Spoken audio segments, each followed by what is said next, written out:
अस्सलामुअलैकुम। क्या आप जानते हैं एग्जाम में स्टूडेंट्स के पास होने के लिए कम से कम 33% नंबर चाहिए होते हैं। कभी किसी ने सोचा ये 33% नंबर ही क्यों होते हैं, 34 या 32% क्यों नहीं होते? या फिर क्या आपको पता है अमेरिका में छत वाले पंखे के 4 और पाकिस्तान में छत वाले पंखे के 3 पर क्यों होते हैं? और क्या आप जानते हैं सड़क पर लगी सफेद और पीली मुख्तलिफ लाइनें क्यों लगाई जाती हैं और इनका असल मतलब क्या होता है? या फिर आपने कभी गौर किया कि मछली की आंखें हमेशा खुली क्यों होती हैं, हालांकि आप इसे घर पकाने के लिए ले आते हैं? आज की वीडियो बहुत ही खास होने जा रही है। इसमें आप ऐसे ही अमेजिंग लेकिन इंटरेस्टिंग फैक्ट्स के बारे में जानकर हैरान होने वाले हैं। मैं हूं हम्माद सादिक और आप देख रहे हैं रियलिटी फैक्ट्स। तो दोस्तों चलते हैं आज के सफर पर। फैक्ट नंबर 1, अगर आपसे कोई ये कह दे गो टू हेल, आपको यकीनन गुस्सा तो आएगा। नॉर्वे में एक गांव है, ये एक छोटा सा गांव। इस गांव का रकबा 260 एकड़ है। इस गांव का नाम है हेल। ये इसका बहुत पुराना नाम चला आ रहा है।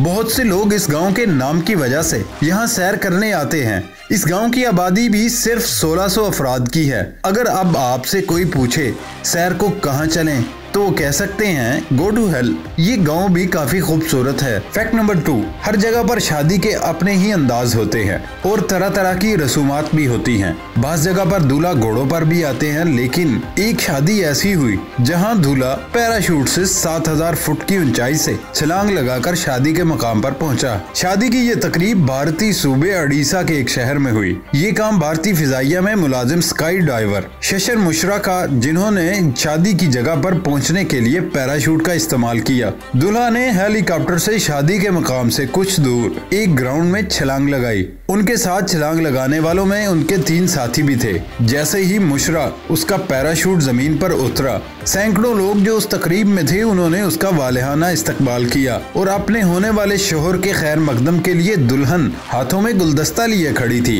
इनका मकसद ये भी था कि वो स्काई डाइविंग को फरोग दें और लोग इस काम की तरफ भी तवज्जो दें। है ना कमाल की बात। फैक्ट नंबर 3, आपने कभी गौर किया है सड़क के साथ सफेद या पीली मुख्तलिफ लाइनें लगाने का क्या मकसद होता है? आप गाड़ी तो चलाते ही होंगे, लेकिन हकीकत में इन लाइनों का खास मकसद बहुत ही कम लोगों को पता होता है। अगर सड़क पर सीधी सफेद लाइन आ जाए जो टूटी हुई ना हो, तो उसका मतलब है कि आप अपनी लेन को तब्दील नहीं कर सकते। और अगर सफेद लाइन टूटी हुई हो, तो उसका मतलब है अगर आप अपनी लेन को तब्दील करना चाहते हैं तो एहतियात से देखकर अपनी लेन को तब्दील कर सकते हैं। अगर सड़क पर एक सीधी पीली लाइन लगी हो जो कि टूटी हुई ना हो, तो उसका मतलब आप अपनी गाड़ी को बहुत आहिस्ता और नहायत एहतियात के साथ इसको क्रॉस कर सकते हैं। और टूटी हुई पीली लाइनों का मतलब है कि आप अपनी आगे वाली गाड़ी को क्रॉस कर सकते हैं। लेकिन ऐसा करने से पहले आसपास की ट्रैफिक और राहगीरों का ख्याल रखें। अगर सड़क पर 2 सीधी पीली लाइनें हों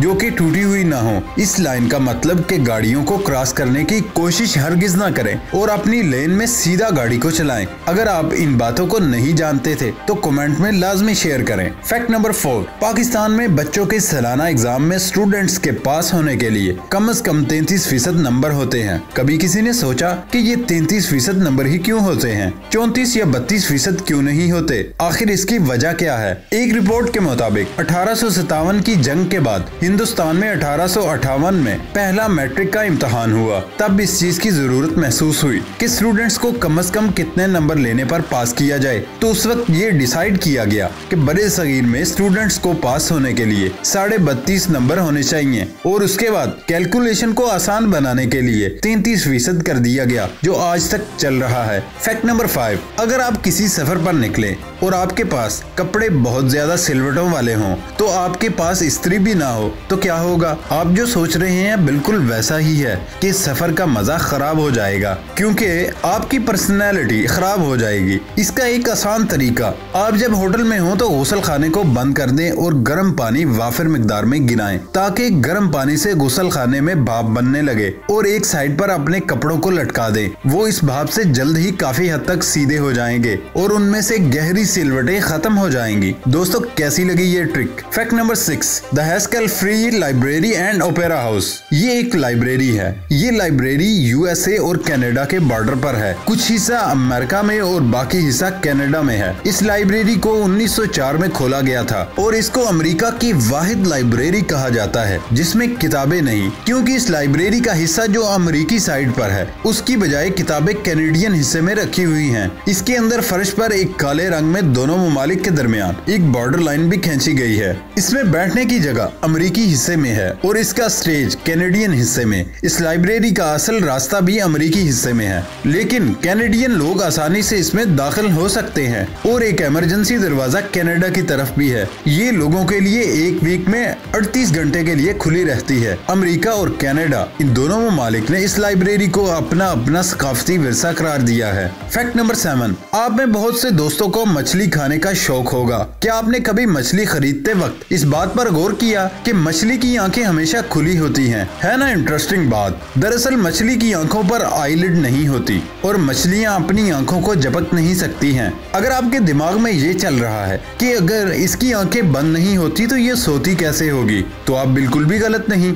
ये रात को बहुत हल्की मूवमेंट करती हैं, आंखें बंद किए बगैर अपना आराम पूरा कर लेती हैं। बाज मछलियों की आंखों की आईलिड तो नहीं होती, लेकिन एक पतली मेम्ब्रेन होती है जिसको वो कुछ देर के लिए बंद भी कर सकती हैं। फैक्ट नंबर 8, दोस्तों आपने अपने इर्द गिर्द चूहे तो बहुत देखे हैं, लेकिन क्या आपने कभी सोचा ये इतनी ज्यादा मिकदार में कहां से आ जाते हैं? तो परेशान होने की बात नहीं, हमने इस बात की भी खोज लगा ली है। एक चूहिया 19 से 21 दिनों में अपनी बच्चों की पैदाइश करती है और ये 3 से 14 बच्चों को एक दफा में पैदा कर सकती है। इस तरह साल में 5 से 10 दफा एक साल में बच्चों को पैदा करती है और एक साल में ये 50 से 200 बच्चों को भी पैदा करने की सलाहियत रखती है। इसलिए इसे बर्थ मशीन के नाम से भी जाना जाता है। फैक्ट नंबर 9, क्या आप ये जानते हैं कि अमेरिका में छत पर लगे पंखों के बरों की तादाद 4 और पाकिस्तान में 3 क्यों होती है? इस फैक्ट के बारे में जानकर आप हैरान रह जाएंगे। अमेरिका और ज्यादातर यूरोपीय ममालिक में छत पर लगे पंखे के परों की तादाद 4 और पाकिस्तान में पंखों के परों की तादाद 3 इसलिए होती है। दोनों ममालिक में पंखों के इस्तेमाल की मुख्तलिफ वजूहात हैं, क्योंकि अमेरिका में छत पर पंखा ज्यादातर एयर कंडीशंस की ठंडी हवा को पूरे कमरे या हॉल में फैलाने के लिए यूज किया जाता है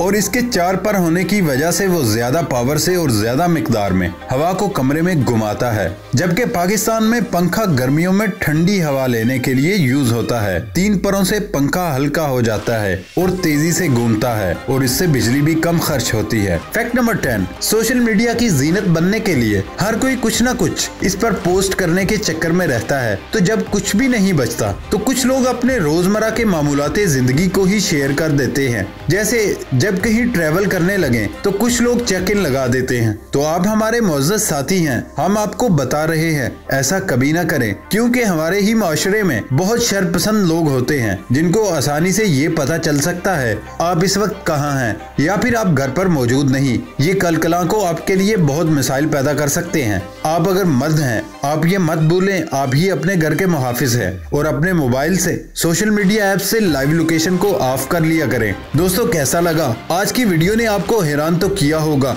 कितनी कॉमन सी चीजें जिन्हें हम बहुत कम ही जानते होंगे। इसके साथ ही हमारा आज का सफर खत्म होता है। अल्लाह हाफिज।